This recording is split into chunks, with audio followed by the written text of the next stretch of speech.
Hello बच्चों, मैं doctor Sunita Nandal कक्षा 9th के लिए सिटीज भाग 1 में व्याख्या लेकर आई हूँ। कविता चल रही है ग्राम श्री। इसकी 5 वीडियो पहले बना चुके हैं। कवि है सुमित्रा नंदन पंत। पद्यांश देखिएगा। बालू के सांपों से अंकित गंगा की सतरंगी रेती, सुंदर लगती सरपत छाई तट पर खरबूजों की खेती।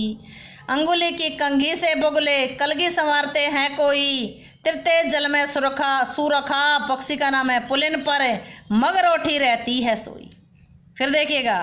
बालू के सांपों से अंकित गंगा की सतरंगी रेती, सुंदर लगती सरपत छाई तट पर तरबूजों की खेती। अंगुली की कंघी से बुगले कलगी संवारते हैं कोई, तिरते जल में सुरखा पुलिन पर मगरोठी रहती सोई। बालू क्या होता है? बालू रेत होता है। अंकित का मतलब निशान बने हुए हैं, चिन्ह बने हुए हैं। सतरंगी होता है 7 रंगों वाली। सरपत क्या होता है? घास फूस तिनके।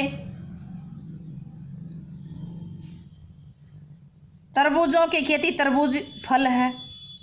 अंगुली की कंघी से बुगले कलगी होती है जो इसके बुगले के सिर पर जो का ऊपर का जो भाग होता है उसको कलगी बोलते हैं। आपने देखा होगा जो दूल्हा शादी में जो टोपी पहनता है उसके ऊपर भी एक कलगी लगी होती है, एक पंख टाइप सी। तिरते जल में सुरखाब ये चक्रवाक पक्षी है। पुलिन पर, पुल पर यानी किनारे पर। मगरोठी रहती सोई, मगरोठी ये एक चिड़िया है। मगरोठी चिड़िया है। फिर देखिएगा इसमें, बालू के सांपों से अंकित। यहां सांपों जैसे कौन सा अलंकार आया है? सांपों जैसे। यहां कौन सा अलंकार आया है? उपमा। कौन सा है यहां? उपमा। अंगुली की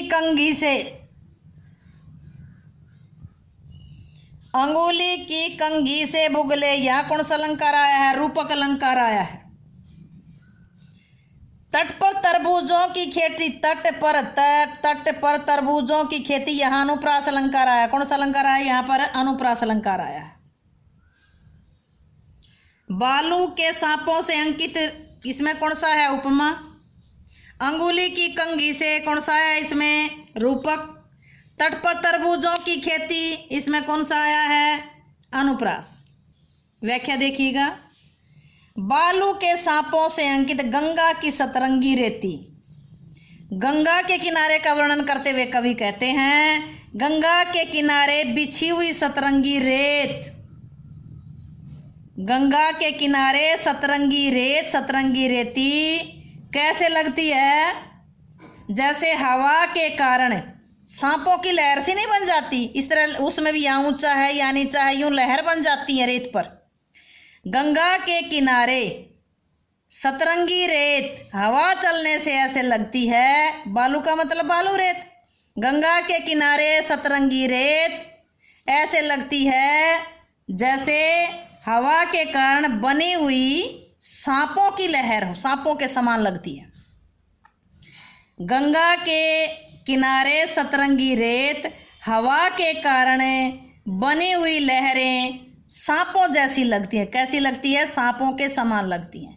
बालू रेत है उसमें कहीं ऊंची कहीं नीची, जैसे यूं लहर सी बन जाती है गंगा के किनारे।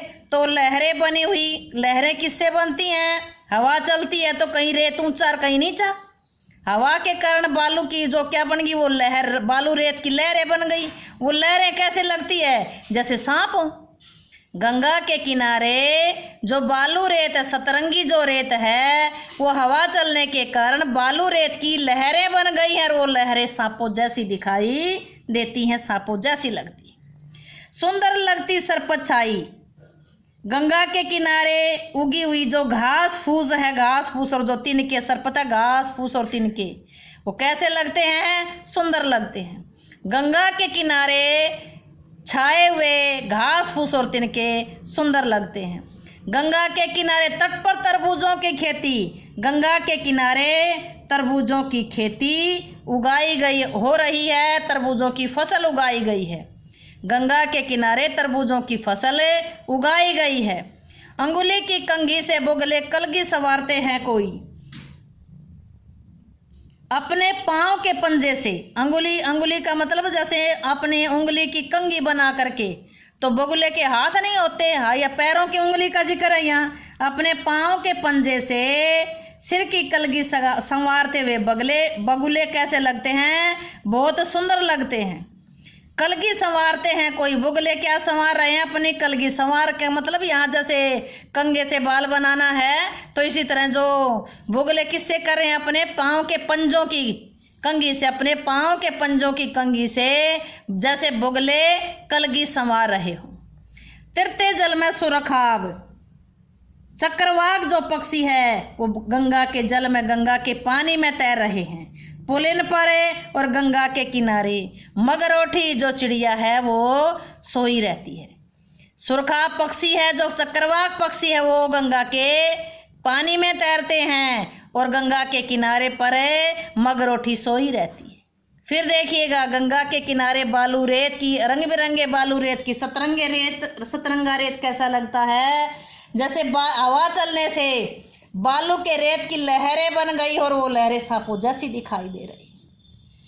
गंगा के किनारे घास फूस तिनकों की खेती, यानी घास, गंगा का जो किनारा किससे ढका हुआ है?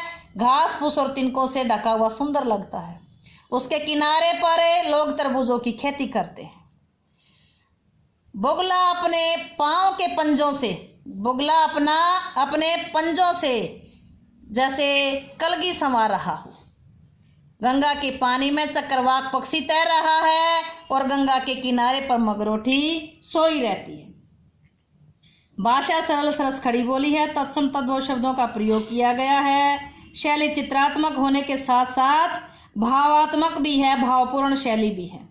अलंकार छंद मुक्त कविता है। अलंकार रूपक आया है, उपमा आया है, अनुप्रास अलंकार आया है। दृश्य विवह और अभिधा शब्द शक्ति है। उम्मीद है कि वीडियो आपको अच्छे से समझ आई होगी। समझ आई हो तो वीडियो को लाइक करें, शेयर करें, चैनल को सब्सक्राइब करना ना भूलें।